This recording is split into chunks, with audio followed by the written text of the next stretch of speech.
Hey, aloha, and welcome to another edition of the Jeff Reinbold Show. We're talking quarterbacks with one of the great ones, and this guy has a really interesting path through the NFL, and we're going to kind of unpack all of that. But it all started for our guest Gus Frerotte in Pennsylvania, which has produced quite a few quarterbacks in its time. Gus, welcome to the show. Hey, Jeff, good to be on. Pennsylvania, we've had quite a few okay quarterbacks, I guess. I'd say you can start with Joe Namath, wouldn't you? And Johnny Unitas, and just kind of go from there. Dan Marino, Jim Kelly, Joe Montana, there's probably another dozen I could name. Hey, now tell me something. How does a guy from Pennsylvania end up playing his college football for the Tulsa Golden Hurricane?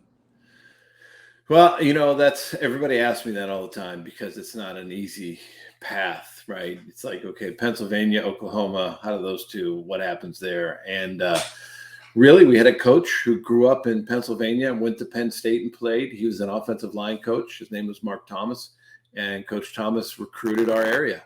They said, hey, where do you want to recruit? He said, I'm going back home. So I actually graduated with about 12 guys from Western Pennsylvania. We had our own little family down there, which was great because you never felt like you were away from home. I had a great time at Tulsa. Tulsa was a great school. We had a great system. Dave Rader was an incredible head coach, and it was just a lot of fun. And I grew up a lot. When you're 1,000 miles away from home going to college, you tend to grow up pretty fast. Tulsa, and I had a quarterback from Tulsa myself, TJ Rubley, who came after you and had before me. Well, he was before you. Yeah. I didn't even know that. He had a modicum of success. Hung around the NFL for a few years, was the NFL Europe MVP, and then we had him in Canada. And I talked to TJ about that same question. And he said, when you go back and you look at Tulsa's football history, it's really pretty rich. They produced a tremendous amount of NFL players. And even though it's one of the smallest schools by enrollment in college football, they have battled against the big boys tooth and nail. Yeah, we've played a lot of big games. When I was at Tulsa for 5 years, we had some amazing games, played in a few bowl games, but the lineage is pretty deep. I actually talked to a former Tulsa alumni today, and Steve Largent. And so Yep. Steve and I were, we didn't go back too far. We were different eras, but, we were both Tulsa guys, and he actually still lives there. But, we've had a rich history. And like you said, I think the biggest thing is when I went there, you don't realize that there's 5,000 people that go to Tulsa, but only 2,500 are full-time students. Everybody else comes in from, they take night classes and things like that. I forget what that term is, but it's a small school, and we do compete. We play Oklahoma State every year. We play Arkansas. And, when I was there, we played some really big schools, from Iowa to you name it. But it was always fun. It's a great place, and I don't miss that old turf at all.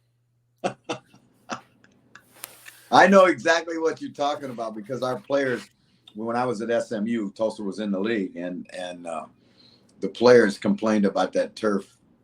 Like they had I tell you what, I swear to God, we had a couple of them miss the bus to go to Tulsa, and it was probably because of the turf.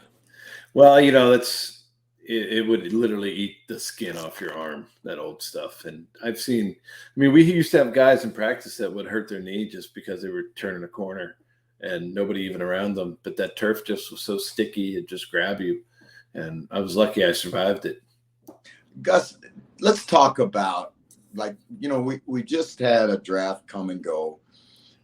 You're drafted late, but you were drafted. And your experience was really kind of unique in my mind because you were drafted the same year as Heath Shuler, if I remember correctly. And Heath was a kid out of Tennessee, big program, big name, big reputation. And you get drafted in the same draft class from tiny Tulsa. What was that like for you going to camp and, did it impact the way you approached the game, or, your thought process going into camp? No, I mean, he's a first round pick. You're always going to go up against that. It's like being a freshman in college, right? There's a guy that's older than you, and you have to compete. And the only thing that you can do is work hard and try to get better every day. And so when I was drafted in the 7th round, I was the 5th overall quarterback taken, which is kind of crazy. And like this past draft, I think there were, 4 guys by round 2. So you just never know. Every year it's different. But when I went to Washington, and you're competing in all the offseason stuff, and Heath is a first round pick. He's got all the cameras, everybody's talking to him, and I'm just walking by, which is great. And then all of a sudden he doesn't show up for training camp, and I'm taking all his reps, and all of a sudden I'm talking to all the cameras, and I'm getting to know all the guys, and they're trusting me because all I'm doing is working, right? I'm remembering, I'm studying the playbook, doing everything I can, not making mistakes. I mean, mistakes as far as trying to, say the right things, do the right things as a quarterback, being a leader. It's always hard when you're a rookie, and then you're a 7th rounder, it's even harder. So like Brock Purdy came in, it was a little different situation. Like if he just came in and showed what he could do, right? That he could make plays. For me, it was like going through the offseason, then all of a sudden training camp, it's like, there's you and John Freeze, and then his shoulder's not there. It was really crazy. So I think that when I tell kids, I say, look, if you're good, they'll find you. Mm-hmm. If you can play, you're going to get a shot. And when you get that shot, you can't screw it up, right? You can't make those mistakes that the coaches are just going to be like, oh yeah, this is why he was a 7th rounder or whatever, right? You have to take advantage of the opportunities. And you see it every year. Somebody gets hurt, a guy gets a chance, and then you never hear his name again. Or somebody gets hurt, he got a chance, he really proved himself, and then you continue to see him around the league for a long time. All right, now, I truly believe this. When you're a first rounder, or in the first 3 rounds, really, you have to prove you can't. And when you're a 7th rounder, you have to prove you can. There's a big difference between those. There's a very big difference. Well, when you have to prove you can't, you get many opportunities. When you have to prove you can, you don't get but 1 or 2, right? That's true. And so I've seen a lot of first rounders come and go. I've seen a lot of young guys who were never even drafted stay. So it's just you wonder what it is that makes somebody be able to play in this league for a long time. And I think it's not just one ingredient, it has to be the whole cake, right? They have to be able to have enough of everything. And then be able to also understand the coach and the system, right? Like Heath really had a hard time with the digit system. He was more of a West Coast guy and understood that.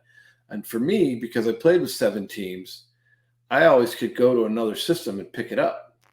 And I don't know why I could, it's like learning a new language. I don't know why I could pick it up, but I just could. And it really helps you extend your career when you can do that. Because the gift as a quarterback, we're all given, we can throw a football, right? Yeah. You're accurate and everything. The routes don't change team to team. It's the language. It's how the coach coaches.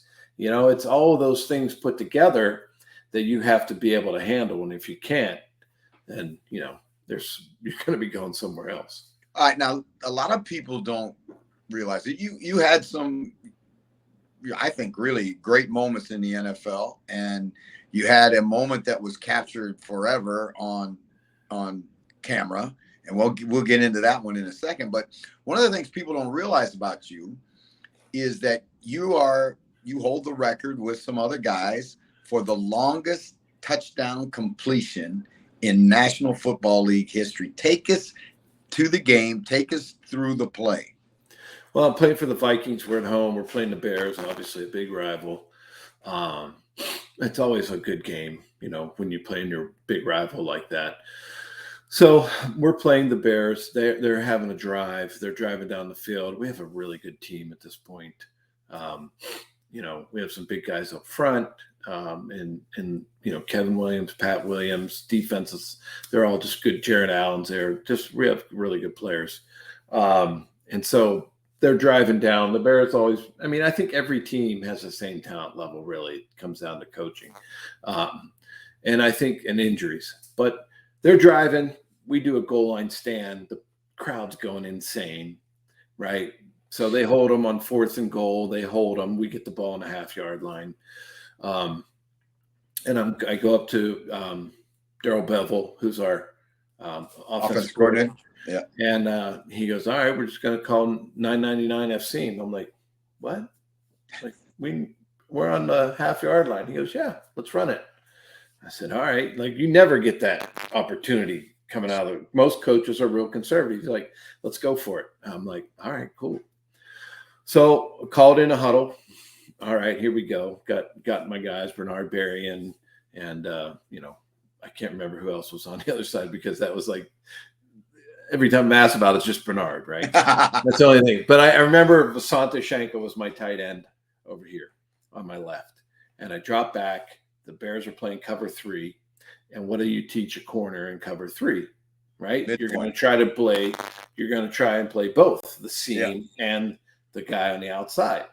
So it's Peanut Tillman. He's playing the seam. I'm staring down Vasante Shanko. And he starts, when I throw it, because I'm staring Vasante down, that it looks like I'm going to throw to him. So he actually takes a couple steps towards the tight end. And I launched the ball downfield about 45 on the sideline. And Bernard just running it perfect. And, there's no catching up. But it was just one of those things that happen like you don't think it's real. You know what I mean? Like, even as all the games that I've played and all the hours that you spent and all the deep balls that you've thrown in practice, 45 yards downfield, 3 yards from the sideline, that's the perfect throw. And there I'm 38 years old and like it finally happened. It only took 25 years to do that. So it was incredible. So throw it from the back of the end zone. I mean, perfect protection. And I have this incredible picture from behind of, how they do the fisheye picture, right? The cameraman was right at the goalpost, but it's like the whole stadium. It's the ball launching out of my hand, and then it's like the coverage. You see the coverage where like Peanut's like in the middle, safety's down the middle of the field, and Bernard's just running like by himself, and it's just like, wow, this is magical. And then you end up, he runs down and like we all run about 110 yards downfield. I'm like, I never run this far on a football field. I'm exhausted. But, the place, Minnesota was special. Like the fans are special. The place was just going insane. And my family was at the game and that year we won the division. So that game was just magical. And to be able to, do that in my career was amazing. Now you also had a Pro Bowl year, and you finished your NFL career playing for 7 different teams and the Vikings twice. So I'll count that as an eighth experience. All of that, when you boil it all down, Gus, what do you think the secret was for your longevity in the league? Well, I think it's, like I said, I was given the ability to pick up a football and throw it. There was no warming up. It was just always could do that, right? It was just something that I could do. Could come in cold, let's go. I can throw it whatever route you want. That was just given to me. I think the other part that was learned was studying, learning a playbook, reading a defense, understanding tips. As you go through the league and as you get older, there's always these little things that you can learn by watching film. If a guy's foot is up instead of back, if his butt's turned one way or the other, if they're, zone blitz versus a free safety blitz, how a defense is going to look if they're playing man, if this guy's playing man. Like there's all these things that you learn that you go, man, if I would have known this as a rookie, we could have been a lot better. But it's just the process of learning how to play in the NFL. And then I think it's the speed is something that you can either do it or you can't. And it's hard to describe what it's like, but it's just different, right? Because you got guys that are not just 3 guys on the other side that are really good. It's 11 guys on the other Yeah. side that are really good, that can cover everybody, that can do these things. But also I got guys that are really good too. Can when he gets open for that split second, can the ball be delivered on time? And that's what separates people from being able to play in the league and not play in the league. And so for me, I think it was all of the above, just God-given ability to throw a football, being tough in the pocket, learning an offense, learning how to read a defense, and then just being able to deliver the ball in an accurate way on time. The position is evolving, has evolved. The physical skill set that, I won't say it's necessary to play the game today, but as the offenses have changed and the way they protect the quarterback now and all of those things, it still doesn't it still come down to decision making and accuracy more than anything else? Yeah, because I've been in games where you're like, man, there's nothing going my way, and you just feel like you can't. It doesn't matter what happens, right? And you're just off, and you just don't know why, and it's just frustrating not to figure it out. But then when everything is clicking, it's always like big plays happen. I don't care if I'm throwing it a little bubble route to my receiver, or swing pass to my back, or a hitch to a receiver. When it's going right, it's going right because you're putting it on the spot, on the money, and they're able to make a play afterwards. And it still comes down to me and you running a route, me throwing it to you accurately, but also understanding, like I said before, if I have given a play, one play, that defense can run 8, 9 different defenses. So that play is always different. That defense isn't just going to run cover 3 every time, right? Now we can formation people. We can do things to get them into cover 3, but that doesn't mean they're going to do it. We hope for that. Like I always love when defensive, offensive coaches script practice, and it's always against the perfect scenario. And it's like we go in the game, we're like, we never saw that. Like you didn't script this. Like. So I'll tell you a story about that. So Darrell Green, when I was with Washington, Darrell Green, I'm doing all the scout team stuff, right? In training camp, I would take him to first team reps in offense, and then scout team. I'd have to do all the scout team stuff, which I didn't care. I just wanted to throw the ball. But I'm reading, coaches, they hold a card up, right? Here's the play, and you read it, and then they do this, right? Okay, here's a guy right there. We want you to throw it right to that guy. It's like, okay, pick, right? Because it's a perfect coverage for that play. So after about a few days of that, Darrell Green comes up to me and he goes, "What are you doing?" I said, "What do you mean?" He goes, "Why are you just throwing it to where they tell you?" I said, "I want to keep my job." He goes, "That's not keeping your job. First of all, it doesn't make me any better. Second of all, it's not making you any better." He said, "Would you throw it to any one of those guys?" And any of the, I said, "No, I've never thrown it there." He goes, "So don't do it now. You're just creating bad habits for yourself." And he said, "Look, if any coach comes up to you, just tell him to talk to me." Because I said, "I want you to throw it where you would throw it in a game situation." I said, "Okay." And I do it, right? And I'm completing passes, tearing up the defense. And the coaches are like, "What are you doing?" And Darrell Green goes, "That's all right. I told him to do that, and it's okay. It's all right then." So then throughout my whole career, when I would throw scout team and do things, it's just about tearing up the defense, right? It was, okay, you call the defense, you play it. Don't read what the offense is doing so you think you know what's happening, right? Because then you're going to get burnt. And in turn, what that does is that makes everybody better. All right. As a guy who came in the 7th round and had a great NFL career, you look at the number of flameouts, first round flameouts, guys drafted with great resumes, guys had the quote can't miss tag placed on them. And the percentage, Gus, of first round success out of first round drafted quarterbacks is really not very high. It's not an exact science by a long stretch. Why do you think that is? Because college and the NFL is completely different, right? I think over the years we've seen the NFL go more towards what their prospects are, right? Not to what they want to do. But if we want to get guys in here that can do what we want them to do, we better be more like what they've done for 4 or 5 years. This isn't like NBA where we get, they can go to college for 1 year and then come play for us and we can mold them however we want. They've been playing for 4 or 5 years. They've learned from somebody else and they've done these certain things. And then we have to break all those habits and redo it all. And we see guys all the time.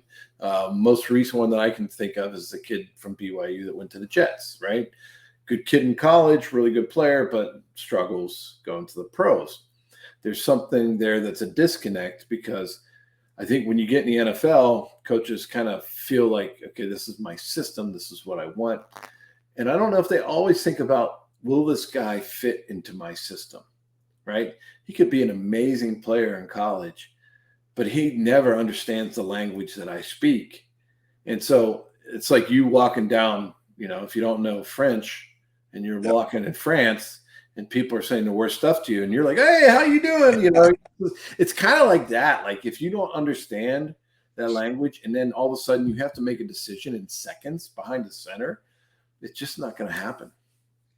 Talk to me about, this is another topic that I always try and get ex-NFLers to talk about.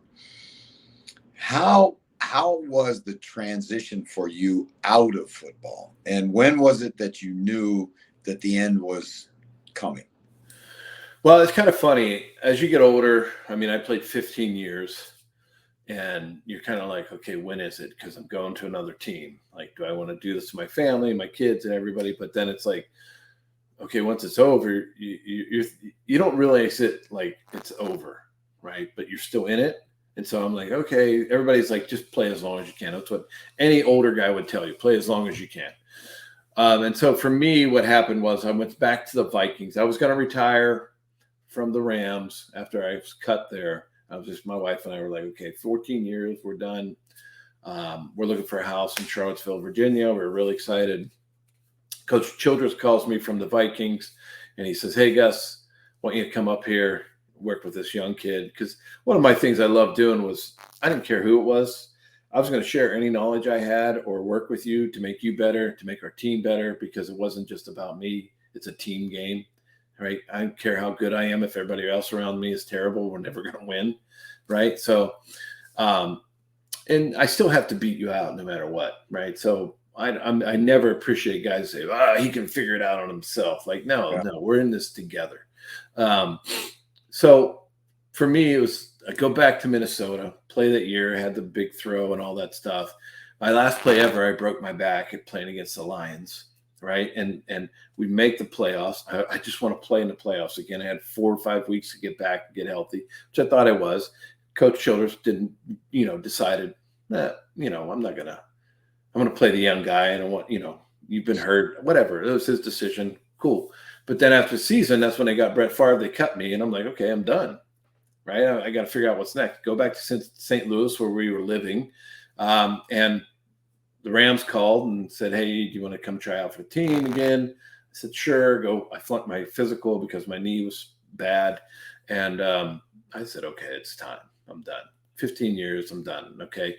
Family, we've moved around everywhere. What do we get? Now it's just time to relax and be together and be a dad and all that stuff. But then when you're done with the game, like I coached my kids in football. I was a high school football coach. I coached Ezekiel Elliott and Foye Luakan in high school. And, not that I want to name drop, but that, they went to school with my kids.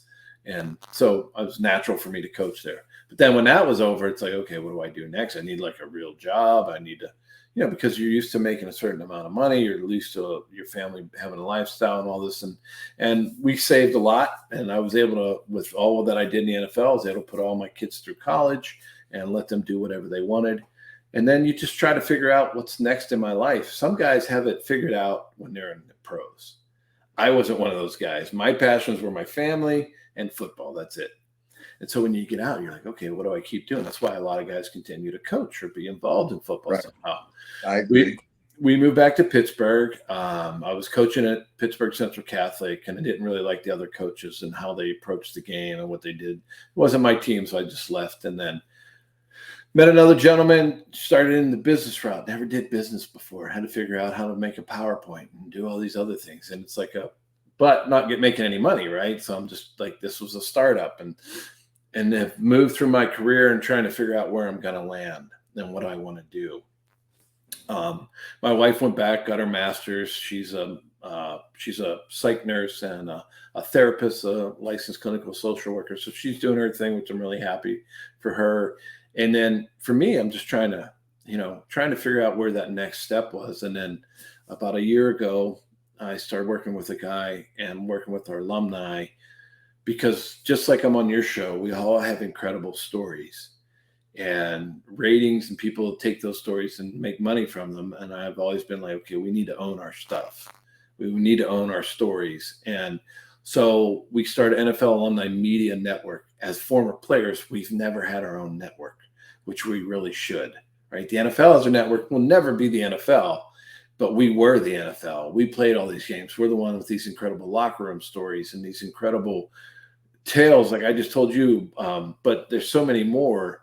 I mean, when I just went fishing in Wyoming with a bunch of friends, and it's just like fishing story, fishing story, fishing. It's like one after another. And so we started this. There's a QR code on there, and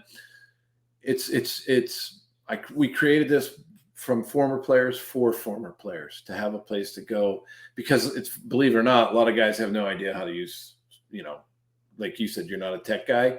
Yeah. Most of our guys aren't a tech guy, but they have incredible stories. And I want them to share that and say, look, this is yours now. Take it with you. If somebody wants to pay you to put it on their site or put their logo on your, whatever, let's do that. And so I think it's not just one of us, right? Like if the Manning cast happens and Peyton Manning doesn't show up, it goes away. This is for all the former players. If you want to have a show, if you want to talk about your career or your lifestyle or whatever you're passionate about, come on and do it. And so people can go to NFL Alumni Media and check it out. I mean, LT's on here, Kenny Anderson, Anthony Munoz. We have a Tennessee Titans show in the Dog Pound. I think you guys have Mike Tomczak coming up. Yeah. He was in the Dog Pound, Cleveland Browns show. But there's a guy who has crazy stories, right? Because he was with the '85 Bears. He's been on some great Steeler teams. I mean, Tomczak, he has some incredible stories. So it's just that, like, and I think our guys love it because it's like being back in the locker room. As you know, being part of football, right? There's nothing better than being in that locker room. Because in reality, and I said my passions were football and family, but football is my family, right? And that's what I left, and I never got that back. Those guys that I was peers with, that I did all the hard work with, blood, sweat, and tears. And so when I started podcasting and being able to talk to those guys again, and now working with them all the time, it brings a lot of joy back. I know that it's got to be a lot of fun for you, because I enjoyed, frankly, when we were at the Super Bowl and we were sitting one table away on in Radio Row, and just the number of an NFL alumni that stopped by to say hello. So if you go to the QR code, scan the QR code at the bottom, viewers, and the NFL Alumni Media logo, you can find out what Gus is up to and what he's got going with all those tremendous guys that have played in the National Football League and have, as it's just like, to me, I'm gonna join, because I just can't get enough of this, the great stories, especially, like when we were in the Super Bowl, and to see Carl Eller, like, that's NFL royalty to me. Yeah. And to talk to him, to sit and talk to him for 10 minutes. And now your project gives fans all over the world a chance to tune into those kinds of things. And that's what we really want. We want our fans to be able to connect with us again. And, when you go back and you talk like, hey, I played for the Minnesota Vikings, like there was somebody up there, one of our fishing guides in Wyoming, like his head immediately spins around. And it's like, but he's 23 years old, but he's a massive Vikings fan. And literally the whole time fishing in a boat, he's asking 1,000 questions and like about the Vikings, right? But that's constant how it is. And we wanted to create a platform where our guys can come tell their stories. Fans can watch it and interact, and it's been a lot of fun. And for us, like I do team meetings with all our guys, so I'll have 30 of us on a Zoom call all at one time. Oh man. And we were like, we should just make this go live because this is the best stuff ever, right? That's Otis Anderson is leading the call and never shuts up, and he's asking guys questions. You did this and you did, and it's just awesome. all right. Now I got to ask you about everybody. You know, obviously you throw a 99-yard touchdown pass, and you're remembered for that. But to me, you're most remembered for post game in a game that was really a low scoring game. You celebrated. Now, the only way I can describe it is you celebrated by headbutting a concrete wall. Yeah. So what had happened? It's kind of crazy, the whole story. I've been feuding with my coach a little bit. We weren't on the same page, and he was saying things to me, and I wasn't taking it the right way. Whatever, you know, I'm young, and I just had a lot of, you know, stuff on my back, and I was just like, I got to get this monkey out of my back. And so we're playing the Giants on national TV. I think it was a Monday night game or something. But you know, 25 million people watching, no big deal. And you know, score a touchdown, run a touchdown in, score. And you know, and I just went to go jump, like throw the ball against the wall. So excited, went to jump off the wall and just did that. And my head hits the pad, right? And so I turn around, and my tight end, Jamie Asher, he's so excited because, I mean, we're all buddies. He smacks me across the head, and all of a sudden I'm seeing stars. And, you know, what happened was from that, I got a stinger in my right side right here, and I couldn't move. If it would have been in my left side, it wouldn't have been a big deal. But it's in my right side. I'm like, I don't know what happened. And, you know, but then obviously, as it's going on, you get taken away, and you know, they make a big deal out of it. I go off on a stretcher and all this stuff, and then it's just like all over the place. It's a national game, so it's kind of crazy when you deal with stress and pressure and everything that happened. You know, there's always bad that happens with all the good that happens, and can you handle all that? And so it turns it into a teaching moment. Is like, okay, I had this embarrassing thing happen to me. What are you going to do with it? Are you going to turn it into a worse situation? I played another 10 years after that happened to me. And it's, you know, it's resiliency. It's stuff you learned as a kid. Pick yourself up. Who cares? Like, live for the next day, all that kind of stuff. But also it was the support of my wife and my family. But for me, it was like, okay, it happened. You answer the questions. And it took me a while before you would get up, you know. I used to get upset when people always talk about it, because sometimes people can be pretty rude about it and all that stuff instead of just asking a genuine question. But for me now, it's no big deal. You know what I mean? Because there's nobody can take away that I played 15 years in the NFL. That I had some incredible moments in the NFL, made a Pro Bowl. It doesn't matter in that little half second of a period of my life, you know. It's just, to me, it's just something to talk about now. Well, I'm tell you what, fans, if you want to have something to talk about with Gus, go to the QR code and tap into some of the greatest stories of all time in the NFL. Gus, it's great to connect with you again, and we would love to have you on again later in the summer as we get closer to training camps open and talk about this coming season in the NFL and a little bit more about some of the top quarterbacks and your evaluations of those guys. Yeah, next time we come on, I'm going to send you the picture of me at the top of Guinness Factory. My wife and I were just over in Ireland this past spring and having a Guinness. So I'll send you that, and we'll put that up next time. All right, you know what? We got to get you on tour with us over in Ireland. That would be a blast. I would do that in a heartbeat. I'm moving. I'm packing my bags. I am coming over. I love that place. Plus, my wife has Irish. My wife has Irish lineage, so it's like she fits in perfectly. Hey, that is the legend that is Gus Frerotte. Gus, thanks so much for being on the show today. All right. Thanks, Jeff. Thanks for having me. All right.